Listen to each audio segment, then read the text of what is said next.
The lecture hall smelled like ozone and old metal, the way it always did when Professor Ulamaran drifted through the vents to take his place at the front of the room.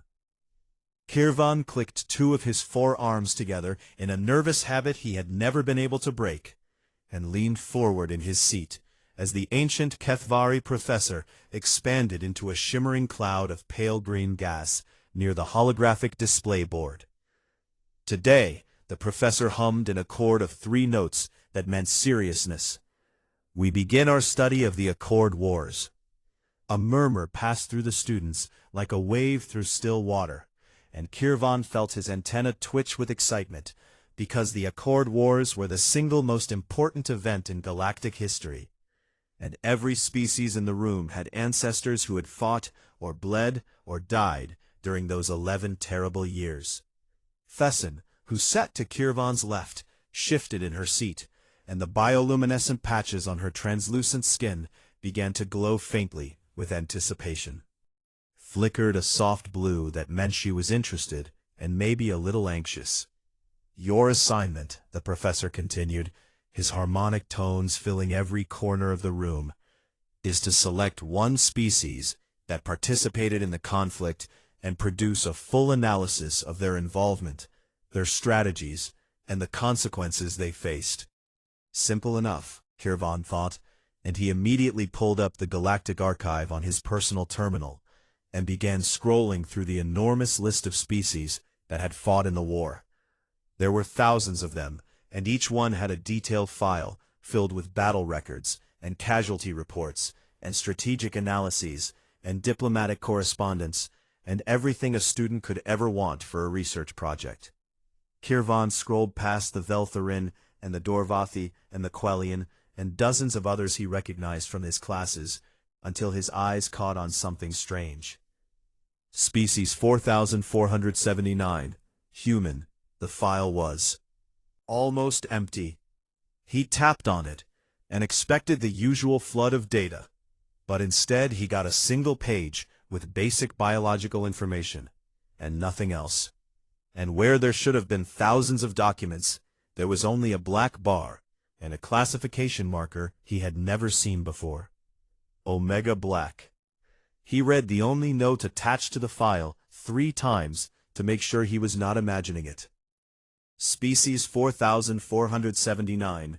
Status: permanently exempt from all galactic military engagement. Classification: Omega Black.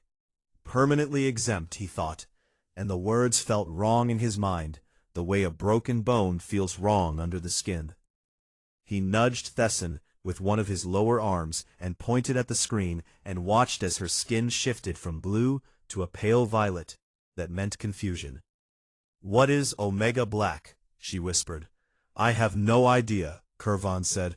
"I have never seen that classification on any file in any archive." Measured voice from behind them. "You should consider the possibility that you are not meant to see it."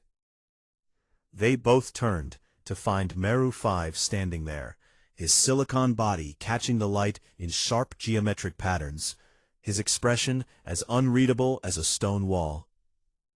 "I ran a probability analysis the moment I saw you lean forward," Meru 5 said, "and I calculated a 94.6% chance that you were about to find something you should leave alone." "And the other 5.4%? Kirvan asked. "That you would find something you should leave alone and ignore my advice anyway." Kirvan grinned, which for a Selthari meant pulling back the mandibles on both sides of his face in a way that most other species found unsettling, and he said, "I like those odds." After the lecture ended, the 3 of them made their way to Professor Ulamaran's private office, which was really just a sealed chamber filled with a specific gas mixture that allowed the old Kethvari to hold his form comfortably. They made their request through the intercom, and for a long moment there was only silence. Then the professor spoke, and for the first time in the 2 years Kirvan had studied under him, the harmonic tones went dissonant, like a song played on a broken instrument, and the sound made all 3 of them take a step back. "You want to research the humans," the professor said, and it was not a question. "Yes," Kirvan said. Another long silence passed, and then the professor said something that Kirvan would remember for the rest of his life. "Some knowledge changes the shape of your mind, young ones, and you must be certain you want yours reshaped." Fessen's skin went white, which meant fear, and Meru V's crystalline body dimmed slightly, which meant he was running calculations at maximum capacity and not liking the results. But Kirvan held firm, because curiosity was the blood of his species, and denying it was like denying oxygen. "We are certain," he said. The professor granted them partial access, the lowest tier of the classified archive, and told them that anything beyond that was sealed by the Galactic Council itself, and was beyond his authority to unlock. They returned to the main archive and entered their new credentials, and watched the screen load the partial file on species 4479. It contained one additional line of data. Human involvement in the Accord Wars lasted 29 standard galactic days. This was sufficient. Kirvan read it, and then read it again, and then looked at Fessen and then at Meru 5, and the silence between them was heavier than the gravity of the neutron star their station orbited. The Accord Wars lasted 11 years. 4,015 standard galactic days of conflict that reshaped the entire galaxy and killed trillions of beings across hundreds of star systems.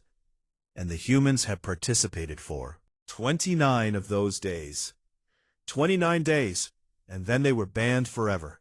Not suspended, not restricted, not placed on probation, but permanently exempt from all galactic military engagement, under the highest classification any of them had ever seen.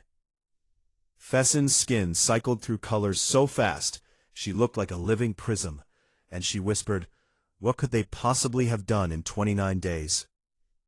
Meru 5 stood perfectly still for 11 seconds, which was an eternity for a being who processed information at the speed of light, and then he said, "I do not know, and I want you both to understand that the fact that I do not know is itself the most alarming data point I have ever encountered."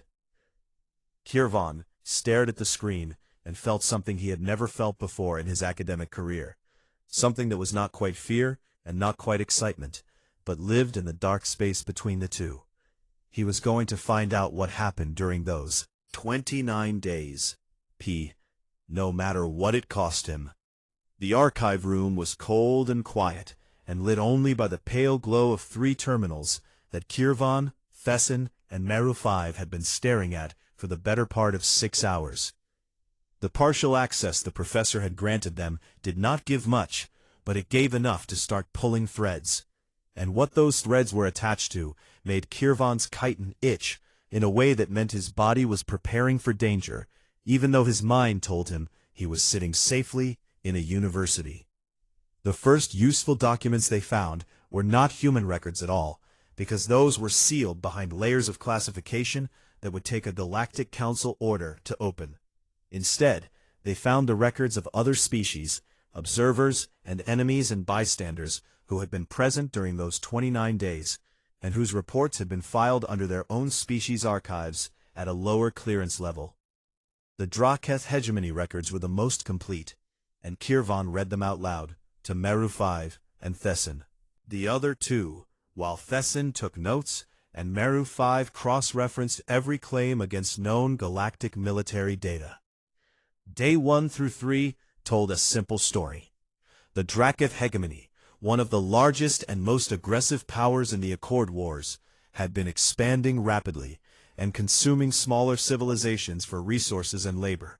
And they had sent a scouting fleet to a small yellow star system on the edge of an unfashionable spiral arm of the galaxy. The system contained one inhabited world, the 3rd planet from the star, and the species living on it had been classified by an automated survey drone 2 centuries earlier as pre-galactic, fractured governance, no unified planetary defense, technological level insufficient for interstellar travel. The Draketh expected no resistance at all. They arrived with a standard conquest fleet. 12 carriers, and 40 support vessels, which was actually more than they usually sent for a species at this level. Because the planet had useful mineral deposits, and they wanted to strip it quickly. Kirvan paused at the next section, because his translator flagged it as a personal log entry from a Draketh ground commander, rather than an official report. The commander had written it on day 4, after landing forces on the planet's largest continent. We arrived to find the native species engaged in multiple simultaneous armed conflicts against each other across the surface of their own world. We observed at least 14 separate wars being fought with chemical propellant weapons and primitive explosive devices. Initial assessment was that the species was self-destructing and would require minimal effort to subjugate. We began landing troops in what our scans indicated was a strategically irrelevant coastal region. Kirvan looked at Fessin, and she looked back at him, and her skin was the pale green of someone who was beginning to feel sick. Reading. Within 72 standard hours of our first ground engagement, every single conflict on the planet ceased. Not gradually, not through negotiation, not through the slow process of diplomatic resolution. They simply stopped. Every faction, every nation, every armed group on the entire planet stopped fighting each other at almost the same moment and turned to face us. We do not understand how they coordinated this. They do not appear to have a unified communication system. They simply stopped and turned. The next entry was from day 5, and the commander's tone had changed in a way that even the dry military language could not hide. We are encountering resistance beyond all projections. The natives fight with no regard for personal survival. They attack armored positions with weapons that should be ineffective, and somehow find weaknesses we did not know existed. 3 forward bases have been overrun. I have requested reinforcements. Day 6 and 7 were worse. The humans had captured Draketh equipment from the overrun bases, and Kirvan had to read the next part twice, because he was sure there was a translation error. But Meru 5 confirmed there was not. In less than 1 standard week, the humans had taken apart Draketh plasma weapons, and not only figured out how they worked, but built improved versions. A Draketh plasma rifle had 3 power settings, designed by engineers who had spent decades perfecting the technology. The human version had 7. Meru 5 spoke for the first time in over an hour, and his voice was quieter than Kirvan had ever heard it. 2 of those settings should not be physically possible, according to the known properties of plasma containment fields, he said. I have checked the mathematics 4 times, and each time the result is the same. The humans did not just copy the technology, they broke the theoretical limits of the technology in under 168 hours. Fessin made a sound that was half laugh and half something that was not a laugh at all. Days 8 through 14 were a blur of impossible events. The humans captured entire Draketh ships, the large ones, the carriers, and they did it not with superior firepower, but with tactics so unexpected and so aggressive that the Draketh commanders could not form a response before it was already over. Then the humans learned to fly the ships. Then the humans learned to use the faster-than-light drives. Then, on day 15, the humans left their own solar system for the first time in their entire history as a species, and launched a direct assault on the nearest Draketh staging world. Kirvan set down his terminal and rubbed his eyes with his upper arms, while his lower arms gripped the edge of the desk. No species in recorded galactic history, he said slowly, has gone from first contact to interstellar offensive capability in less than a century. Most take 300 years or more. The humans did it in 2 weeks, Fessin said, and her voice was barely a whisper. Days 15 through 20 were a record of the Draketh staging world falling, and then a second staging world, and then supply lines being cut with a speed and brutality that the Draketh had never encountered from any species in their entire history of conquest. The last document from this period was an intercepted communication from the Draketh High Command to the rest of the hegemony, and it was not a battle order or a strategic analysis, or a request for weapons. It was one sentence. Do not send reinforcements. Send diplomats. Send them now. Kirvan leaned back and stared at the ceiling, and felt the weight of what he had just read pressing down on him like atmosphere. But something did not add up.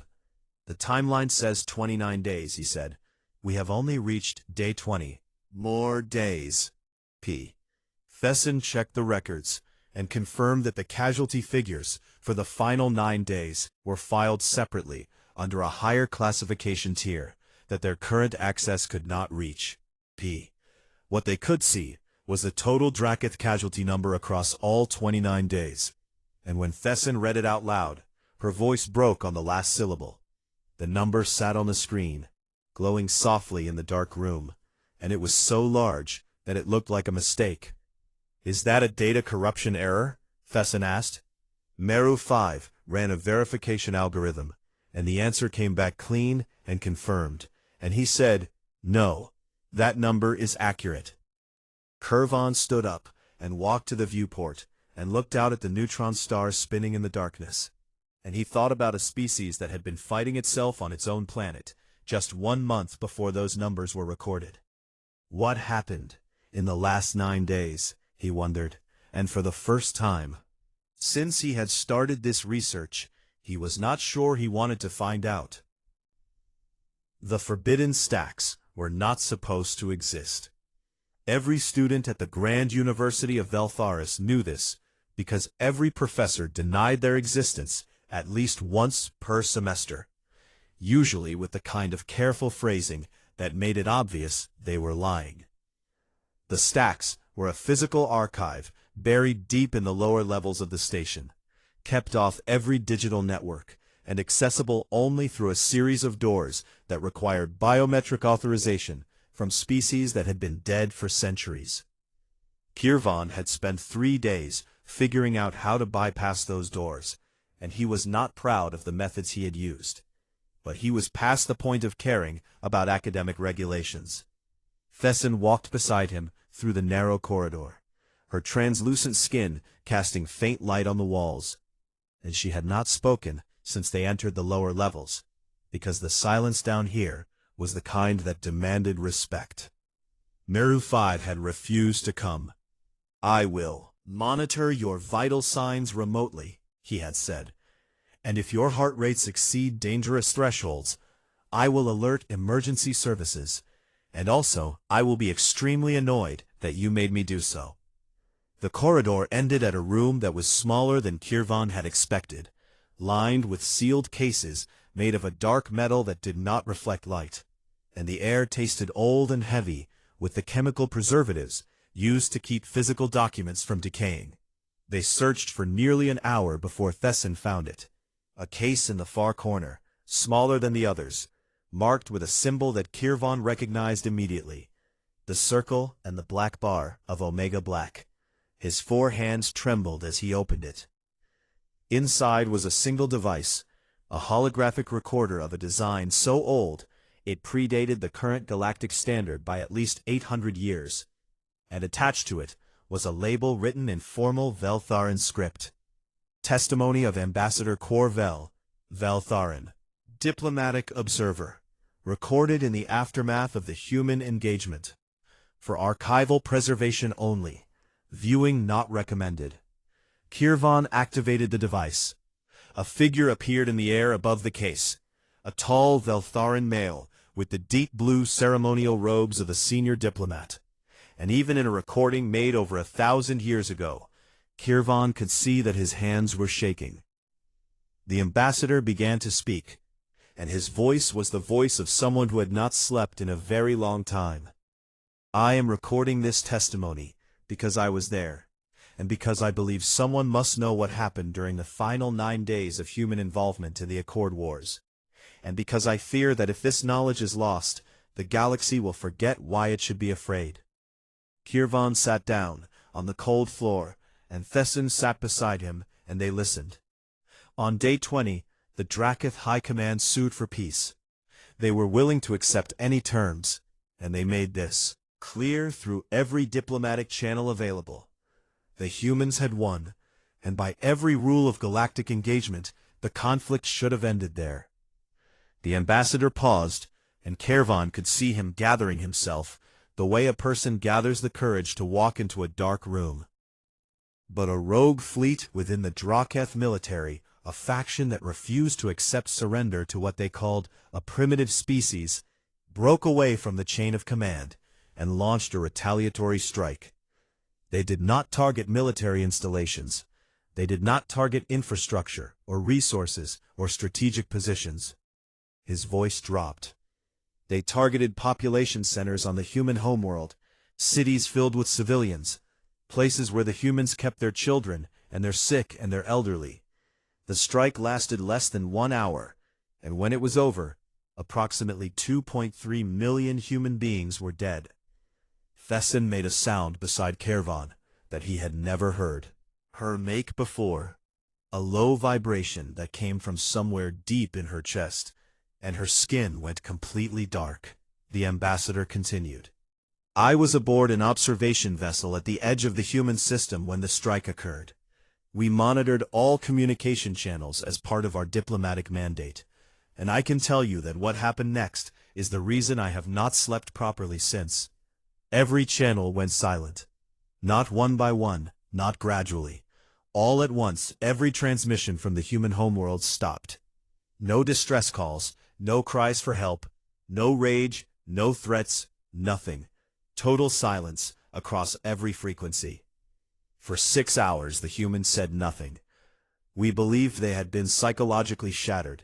Several members of my staff began drafting condolence communications.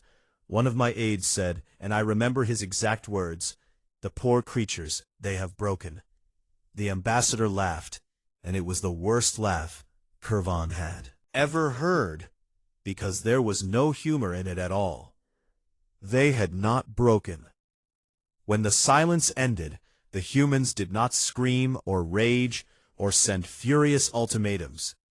Instead, they broadcast a single coordinated message to every ship in their captured fleet, and every installation they had taken during the previous 20 days. The message was calm and precise, and contained detailed tactical instructions. I had our analysts review the message, and what they found made 3 of them request immediate medical leave for psychological distress. The humans had used those 6 hours of silence to construct a complete map of the rogue fleet's entire operational structure.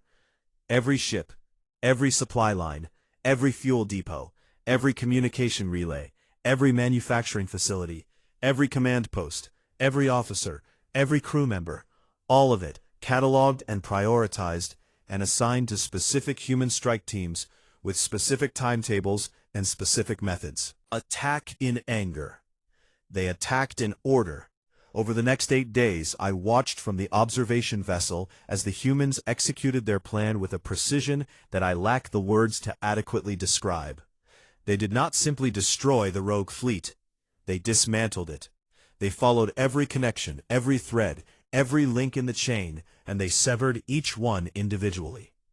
The fleet was destroyed on day 22. The supply bases fell on day 24.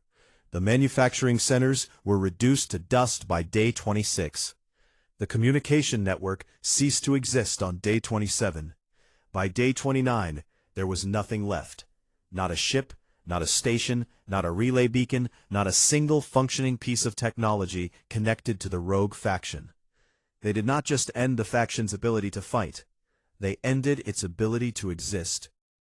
The ambassador stopped speaking and stood very still for a long moment, and when he spoke again, whisper.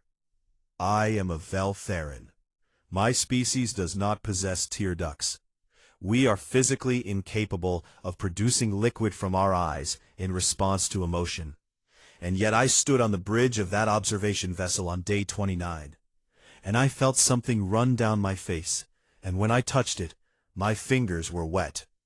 The medical officer later told me it was an involuntary stress response, a fluid excretion triggered by extreme psychological duress.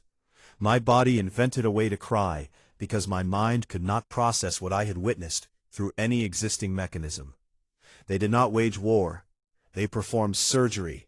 They identified every vein, every artery, every organ of the enemy's war machine and severed them one by one with the cold precision of a species that has been killing for so long they have elevated it to science.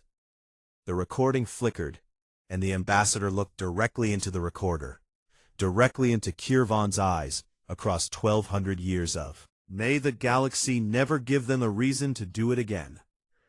The hologram dissolved into static, and then into nothing, and Kiravan and Thesson sat on the cold floor in the dark archive, and neither of them moved for a very long time. It was Meru 5's voice that broke the silence, crackling through their communication devices from somewhere far above them. "I have been monitoring your vital signs," he said, "and both of your heart rates are at levels I would normally associate with active combat. I assume you found something." "We found something," Kiravan said. "Does it explain the ban?" Kiravan thought about it, and then shook his head, even though Meru 5 could not see him. "No," he said. "It explains why they were removed from the war, but the ban was not issued until 3 months after day 29. Something else happened." The silence from Meru 5's end lasted 11 seconds, which meant he was processing at maximum capacity. "Again, FSS, we are not finished," he said. "No," Kirvan said, and he looked at Thesson, who looked back at him with skin that was cycling through every color she had, unable to settle on a single emotion. "We are not finished." Professor Ulamaran did not get angry when they told him what they had done. Kirvan had expected anger, or at least disappointment, or at the very minimum one of those dissonant harmonic tones that meant the old Kathvari was disturbed. But instead, the professor simply dimmed his gaseous form to a pale, tired silver, and hung in the air of his sealed chamber like a cloud that had forgotten how to rain. "I wondered how long it would take you," he said through the intercom, and his voice carried a sadness that Kirvan had never heard in it before. "You knew we would go to the stacks?" Thesson asked. "I gave you partial access to an archive with the most tantalizing mystery in galactic history, and expected you to stop there?" the professor said. "I may be old, but I am not foolish. I wanted you to find the ambassador's testimony. It is the reason I pushed for your access in the first place." Meru 5, who had been silent since they arrived, crystalline head, at an angle that meant he was recalculating a prior assumption. "You wanted us to find it," he said. "Why?" "Because I believe the younger generation needs to understand what humanity is," the professor said. "Not what the sanitized textbooks say they are, not the polite diplomatic fiction that they are simply a species that chose isolation, but what they actually are and what they are actually capable of." He paused, and when he spoke again his tones were low and heavy. "But the testimony you found only tells you what happened during the war. It does not tell you why the ban was made permanent. That piece of the story is beyond my authority to share. Galactic law forbids it." "Then how do we find out?" Kirvan asked. The professor was quiet for a long time, and then he gave them a name: Counselor Vreth On. He had been a member of the Galactic Council 1,200 years ago, and he was the one who had proposed the permanent ban, and he was still alive, barely, living in self-imposed exile on a remote moon at the edge of mapped space. "He is very old," the professor warned, "and he does not enjoy visitors. But if you tell him that Ulamaran sent you, he may speak with you. Whether you will enjoy what he has to say is another matter entirely." It took 4 days to establish a long-range communication link to the moon. And when the screen finally flickered to life, Kirvan found himself looking at a face that was more wrinkle than face. Vreth On was a Torvesi, a species known for their extreme longevity and their even more extreme stubbornness, and he looked at the 3 students through the screen with eyes that were clouded with age, but still sharp underneath. Ulamaran sent children, he said, and it was not a question. He always did have a flair for the dramatic. Counselor, Kurvan began, we have read the records of the 29 days, and we have seen the ambassador's testimony, and we understand what the humans did during the war. But the ban was not issued until 3 months later, and we need to know why. Vrethon studied them for a long moment, and then he leaned back in his chair, and the chair creaked under him, and he said, "You need to know. I wonder if that is true, but I suppose it does not matter, because the galaxy will have to face this question again, soon enough, and someone should understand the answer." He closed his eyes, and when he opened them, he was looking at something far away, something that existed only in his memory. After the 29 days, he said, the Galactic Council convened an emergency session to address what they called the human question. Every species in the council was terrified, and they had every right to be. A civilization that had been fighting with chemical explosives less than a month earlier had just dismantled one of the most powerful military factions in the galaxy, captured technology they had taught themselves to use. The council invited humanity to send a representative. They expected a general, or a head of state, or at least a senior military commander. Someone they could negotiate with, someone they could take the measure of, someone they could threaten if necessary. Instead, the humans sent a woman named Dr. Elena Vargas. She was not tall, she was not imposing. She wore simple clothes and carried no weapons, and spoke with a quiet voice that required the council chamber's amplification systems to be heard in the back rows. She was an evolutionary biologist. Kurvan exchanged a glance with Thesson, because he was not sure what an evolutionary biologist had to do with a galactic military ban. Vrethon smiled, as if he could see their confusion through the screen. The council expected demands: territory, reparations, technology, a seat on the council itself perhaps. Dr. Vargas made none of these demands. Instead, she asked permission to give a short presentation. The council, confused and somewhat relieved that the terrifying new species was not immediately making threats, agreed. Dr. Vargas activated a simple holographic display, and for the next 40 minutes, she gave the most frightening academic lecture in the history of the galaxy.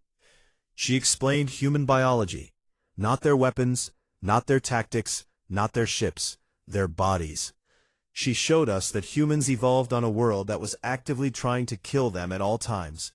Extreme temperature variations, predators on every continent, natural disasters, diseases, parasites, venomous creatures. She called it a death world, and she said it with a smile, as if she found it charming. She explained that humans are what she called persistence predators. Their ancient ancestors did not hunt by being faster or stronger than their prey. They hunted by following it, on foot, for hours and days at a time, never stopping, never resting, until the prey's body gave out from exhaustion and the humans simply walked up to it and killed it. She explained their bonding mechanisms, how humans form attachments so powerful that they will sacrifice their own lives for strangers who share nothing more than a flag or an idea or a song. She showed us chemical analyses of their brain activity during these moments of bonding, and the readings were beyond anything our scientists had ever seen in any species. She explained their pain tolerance. She showed medical records of humans who had continued fighting with injuries that would have killed a Dracath or a Veltharan or any of 100 other galactic species instantly. Broken bones, massive blood loss, damage to internal organs. And the humans kept moving, kept fighting, kept functioning. The council listened in silence, and the silence grew heavier with every slide she showed and every fact she showed. And then she reached her final slide, and she turned off the holographic display, and she looked at the council, all 312 representatives of the most powerful civilizations in the galaxy, and she spoke. Vrethon leaned forward, and his old eyes were bright now, burning with the memory of a moment that had haunted him for 1,200 years. She said, "Counselors, you are afraid of what we did in 29 days when we were angry. I am here to tell you that you have not yet seen what humans are capable of when we are motivated." What the Drakath experienced was anger. Anger feigns. But if humanity ever found a cause, something we believed in, with the full force of our capacity for love and loyalty and meaning, there is no force in this galaxy that can stop us. And I say this not as a threat. I say it as a warning, from a scientist who has studied her own species, and is quite frankly, terrified of what we might become. The council chamber was silent for 10 minutes. Not quiet, not hushed, silent. 312 of the most powerful beings in the galaxy sat in their seats and could not speak. "I was one of them," Vrethon said, "and I was the first to find my voice, and what I said was this: I move for a permanent ban on human involvement in all galactic military engagement, effective immediately and without expiration." The vote was unanimous, not because we hated them, not because we thought they were monsters, but because their own ambassador, their own scientist, had looked us in the eyes and told us that what we had witnessed was the lesser version of her species. And we believed her, Vrethon said. Every single one of us believed her. The old counselor sat back, and the fire in his eyes dimmed, and he looked tired again, tired in the way that only someone who has carried a heavy truth for a very long time can look tired. Kirvan asked one final question, and it was the question that he knew mattered more than any other. Where are the humans now? Vrethon was quiet for so long that Kirvan thought the connection had been lost, but then the old man spoke, and his voice was barely louder than a breath. They agreed to the ban, willingly. They said they understood, and then they went home, and they have been quiet. For 1,200 years the humans have been quiet. He leaned closer to the screen, and the wrinkles on his face deepened, and his clouded eyes locked onto Kirvan's with a focus that was almost painful. And that, young scholar, is what frightens me most of all. They presented their findings to the class on a cold morning, when the neutron star outside the viewport was spinning faster than usual, and casting strange shadows through the lecture hall. Kirvan had spent a week preparing a version of the story that was detailed enough to be honest, but carefully worded enough to avoid violating the Galactic Council's classification laws. And he delivered it, standing at the front of the room, with Thesson on his left and Meru 5 on his right, and Professor Ulamaran hovering in the back like a pale green cloud of quiet approval. The reaction was exactly what he expected, and nothing like what he hoped. Some students leaned forward with wide eyes and asked questions that tumbled over each other in their eagerness. And some sat back, with their arms crossed or their appendages folded, and said it was exaggerated or impossible or propaganda. And a few simply stood up and left the room without saying a word. A Drakath student in the third row, a descendant of the very species that had invaded Earth 1,200 years ago, sat perfectly still through the entire presentation, and when it was over, he looked at Kirvan with an expression that might have been shame, or might have been fear, or might have been something that had no name in any language. Professor Ulamaran waited until the room had cleared, and then he drifted to the front and hovered near the three of them, and his harmonic tones were gentle and warm in a way Kirvan had never heard before. "You have learned what humanity was," he said. "The question the galaxy must eventually face is what they have become." Kirvan nodded, and he thought about that question for the rest of the day, and into the evening, and through dinner, and past midnight, until he found himself alone in the archive room again, unable to sleep, sitting in the dark, with nothing but the glow of a single terminal for company. On a whim that he could not explain, began searching for current data on humanity. Not the classified war records, not the sealed testimony, not the redacted files that had consumed his every waking thought for the past several weeks, but the open-source information that any student could access.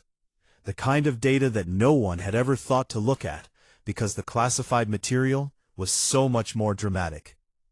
What he found kept him in that chair until the artificial dawn cycle brightened the station's corridors 6 hours later. In 1,200 years of self-imposed isolation, humanity had not built a single warship, not one. The species that had gone from first contact to interstellar assault in 2 weeks.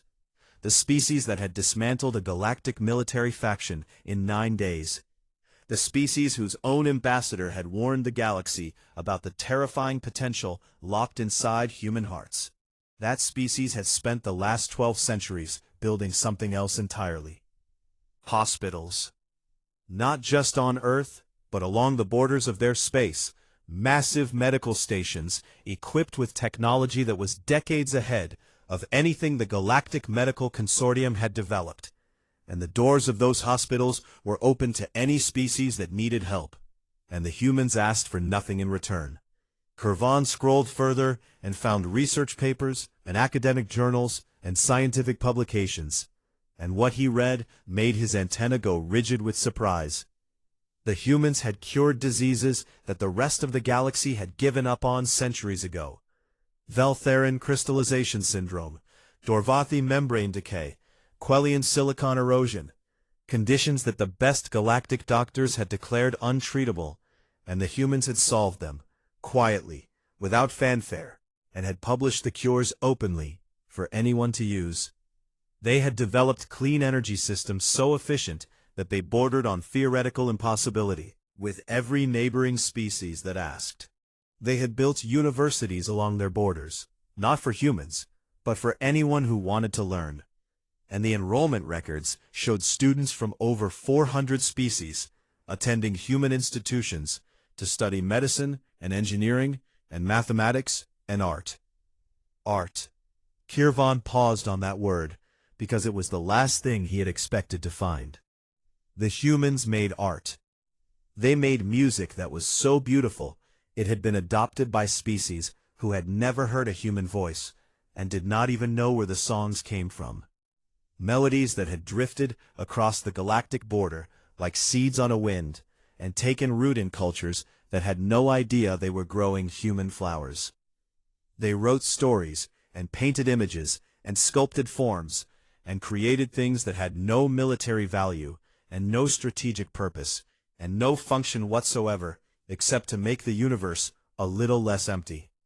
Kirvan sat back in his chair and pressed all 4 of his hands against his face and breathed slowly, because he finally understood something that all the war records and all the classified testimony and all the horrifying casualty figures had not been able to teach him.